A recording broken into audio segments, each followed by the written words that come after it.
Well,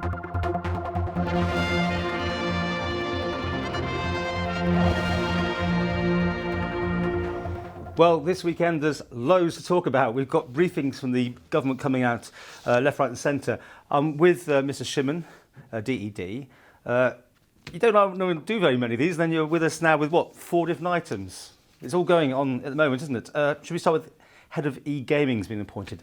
Very important position, I presume. It is, and it's something that we looked at trying to see how we would cope once Garth Kimber left.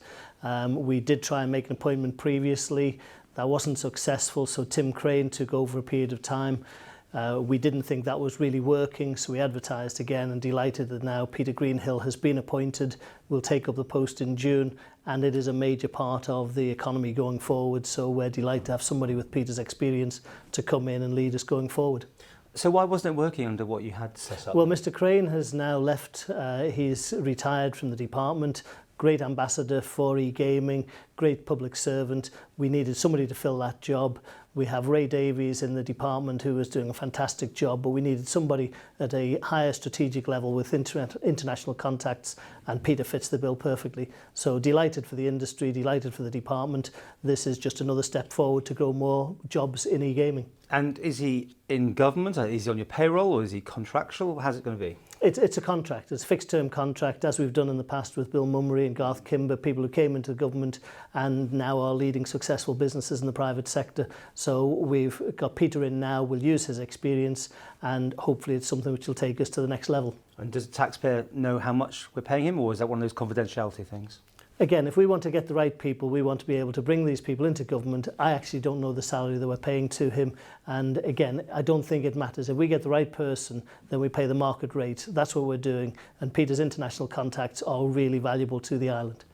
I mean, this is 8% of the gross national product, isn't it? The Isle of Man still. 8% is eGaming, am I right in that number? Yeah, but there's also 60 new jobs in eGaming field since the start of 2013. The growth potential is still there. We have about 800 people currently working in the industry, and we know that the critical mass has now been reached. We've got over 50 licensed companies, but we're also looking at the peripheral areas such as the microgaming and other companies that are really globally important, reputationally very good for the Isle of Man. So we have more to do, but that's only one part of it. E-gaming is e-business, and the whole ICT area is another one you might want to go on to, because we're just releasing a report on that, which again shows the opportunity for ICT growth is enormous, and that's something that we have big ambitions for moving forward. Mr Greenhill, what's he know about the Isle of Man? He lived here before? Does he know what we're about? Will he be actually based here? Yes, and the Isle of Man, it might not seem to all your listeners, but the Isle of Man is really on the map with regards to e-gaming. Anybody in e-gaming knows of the Isle of Man. The reputation precedes us. Therefore, yes, he is very well aware and will be moving to the island.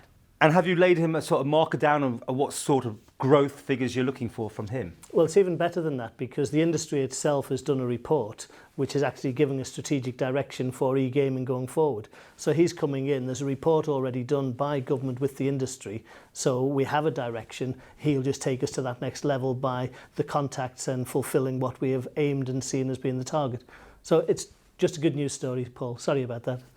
Oh, well, I don't really say that, but why should we not be looking for good news stories? I mean, the fact of the matter is, this guy's got a lot riding on him. I mean, you've got to make sure when you got him through your headhunters, presumably, that you have got that person that's going to do the job for you. He's part of a team. The team is the Isle of Man government and the Isle of Man e-gaming industry. And really, it is a team of everybody. I think what Peter will bring to us is bringing together the international ambitions that we have. There's a lot going on in e-gaming. There's the whole issue about the licensing and regulations in Europe and the USA. There's all the growth in the Far East. So yeah, he will be a really welcome addition to the team.